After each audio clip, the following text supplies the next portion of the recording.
Have you ever been humiliated by someone who was supposed to protect you? Someone who knew every scar, every dream, every small victory you held close to your chest, and chose to crush it in front of everyone who mattered? I have, and the person who did it was my own brother.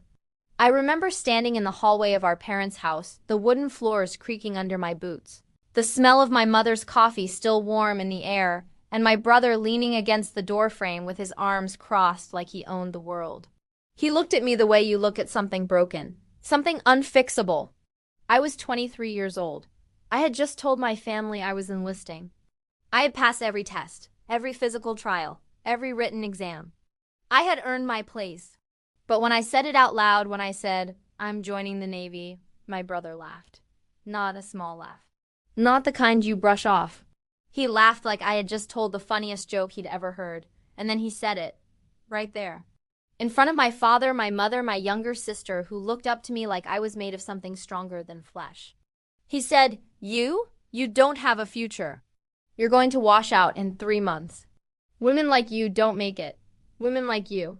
As if he knew. As if he had walked one single step in my shoes. I didn't cry. I didn't scream. I just stood there and let his words settle into my bones like cold water. Because that's what you do when you've been taught that showing emotion is weakness. You swallow it. You carry it. And you wait. But that was only the beginning. Before I tell you why that moment changed everything, let me take you back. Back to when I was 7 years old, sitting on the edge of the dock near our house, my legs dangling over the water, watching the ships move in and out of the harbor like they were part of some secret language only they understood. My father was a merchant sailor. He would leave for months at a time, and when he came back, he smelled like salt water and diesel and something else I couldn't name. Something that felt like freedom. I used to ask him what it was like out there beyond the horizon, where the water meets the sky and the world stops telling you who you're supposed to be. He would smile and say, "One day you'll know," and I believed him. I believed that one day I would stand on the deck of a ship and feel that same freedom. I believed that my life could be bigger than the small town, the small expectations, the small voices that said, "Girls don't do that." But believing something and living it are two very different things. When the first enlisted, I was one of 12 women in a class of 260 men. We trained in San Diego. The sun was relentless. The drills were harder than anything I had ever imagined. And the silence was the worst part, not the yelling, not the physical pain, but the silence that came after when you're lying in your bunk at night and you can hear the doubt creeping in, whispering, "Maybe he was right. Maybe you don't belong here." I would close my eyes and see my brother's face. That smirk, that certainty. And I would make a promise to myself. Right there in the dark. I will not give him the satisfaction of being right. Have you ever felt something like this? That burning need to prove someone wrong, not because you hate them, but because you refuse to let their version of you become the truth. The first year was survival. I passed every test, but barely. I wasn't the fastest. I wasn't the strongest. But I was stubborn. And stubbornness, I learned, is a kind of strength all its own. I worked longer hours. I studied harder. I volunteered for every assignment no one else wanted.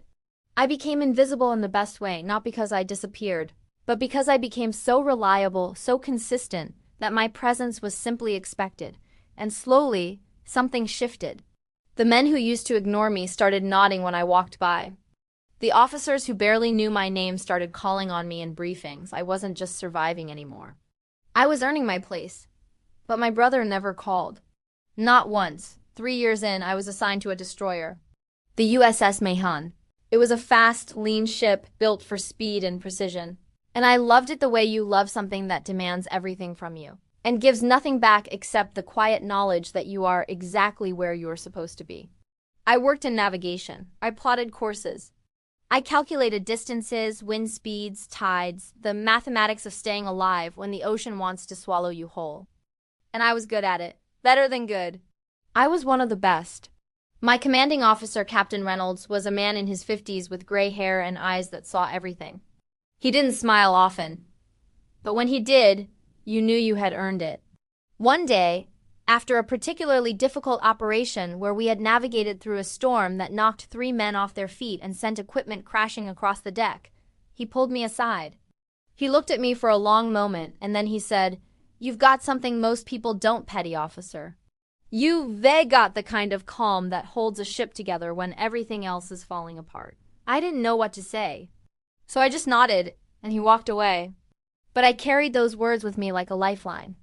And that was the moment I stopped being who they thought I was. Years passed. I was promoted, then promoted again. I became a chief petty officer. I led teams. I trained new recruits. I stood on the deck of ships in the Persian Gulf, the Mediterranean, the North Atlantic, places I had only seen on maps as a child. And every single time I crossed another milestone, I thought about my brother.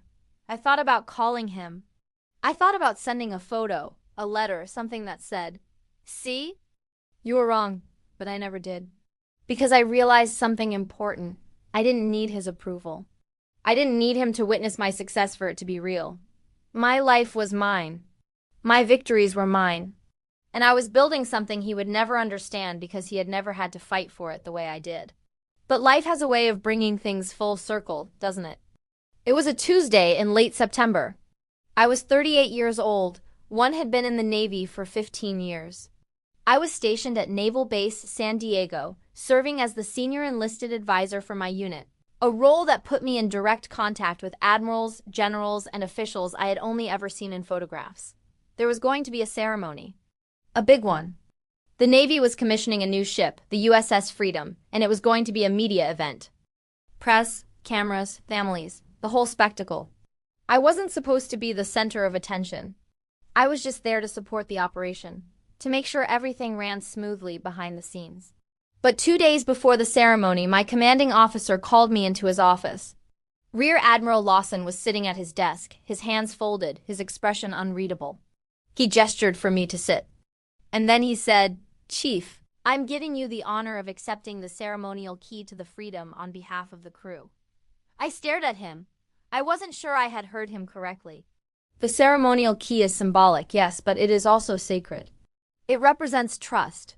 It represents the idea that you are being entrusted with the life of a ship, the lives of everyone who will serve on it, and the responsibility of carrying the Navy's values forward. It is not given lightly, and it is almost never given to an enlisted sailor, certainly not to a woman. I opened my mouth to say something, but no words came. He smiled just slightly and said, "You've earned this, Chief. Don't question it. Just accept it." I didn't know it yet, but the world was about to change. The day of the ceremony was bright and clear. The sky was that perfect California blue, the kind that looks like it was painted just for the occasion. The ship was docked at the pier, gleaming white and gray, its hull reflecting the sunlight like a promise. There were hundreds of people there. Sailors in dress uniforms. Officers with medals glinting on their chests. Families holding flags and flowers, and press. So much press. Cameras everywhere. I stood on the stage, my hands clasped behind my back, my heart pounding so hard, I thought everyone could hear it. And then I saw him, my brother, standing in the crowd next to my mother. I don't know who invited him. I don't know why he came. But there he was, looking older, grayer, smaller somehow than I remembered. And when our eyes met, I saw something I had never seen before. Uncertainty. The ceremony began. Speeches were given. The national anthem was sung. And then Rear Admiral Lawson stepped forward, holding a polished wooden box. Inside was the key. It was brass, engraved with the ship's name and the date, heavy with meaning. He called my name. "Chief Petty Officer Sarah Mitchell, please step forward." My legs felt like they were moving through water. I walked to the center of the stage, every step echoing in my chest. The Admiral opened the box, lifted the key, and placed it in my hands. He saluted me. I saluted back. And then he said, loud enough for everyone to hear, "This key represents more than a ship. It represents the courage, dedication, and integrity of every sailor who has ever chosen to serve. And it represents the future of this Navy. A future built by people like you, Chief Mitchell. People who refuse to be told what they cannot do." The crowd erupted in applause. Cameras flashed, but I wasn't looking at them. I was looking at my brother, and I saw the exact moment it hit him. The exact moment he realized that the girl he had mocked, the girl he had said had no future, was standing on a stage holding the ceremonial key to a United States Navy ship while a rear admiral honored her in front of the world. His face went pale. His mouth opened slightly like he wanted to say something but couldn't find the words. And I felt something I hadn't expected. Not anger. Not triumph, just peace, a quiet, deep, unshakable peace. Stay with me until the end. It's worth it. After the ceremony, after the photos and the handshakes and the congratulations, I walked down to the pier where the crowd had thinned out. My mother found me first. She hugged me so tightly I could barely breathe, and when she pulled back, there were tears in her eyes. She didn't say anything. She didn't have to. And then my brother appeared. He stood a few feet away, his hands in his pockets, his shoulders slumped. For a long time, neither of us spoke. The sound of the water lapping against the hull filled the silence. Finally, he cleared his throat and said, "I was wrong." 3 words.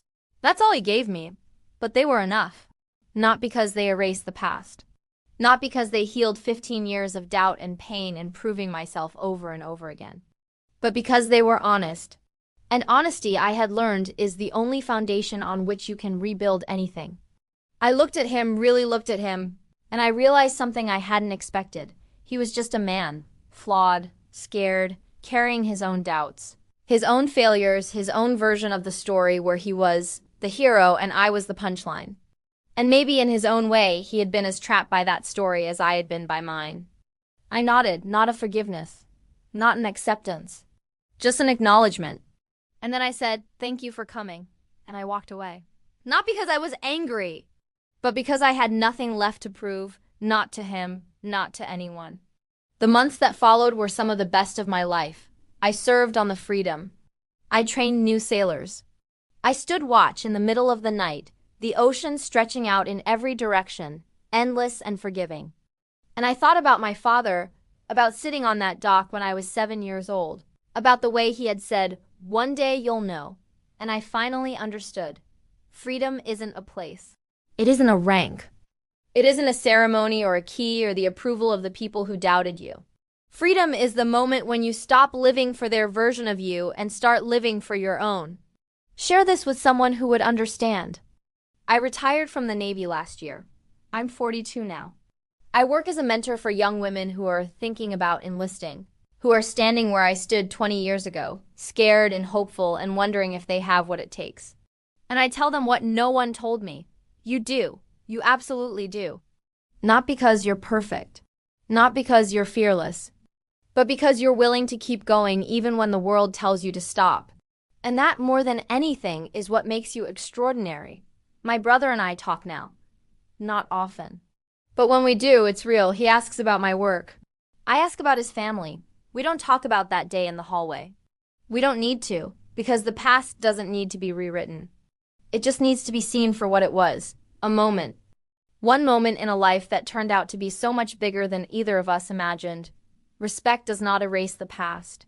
It simply teaches us how to breathe again. If stories like this remind you what dignity feels like, subscribe. You belong here. And don't miss the next story. It is something truly unforgettable.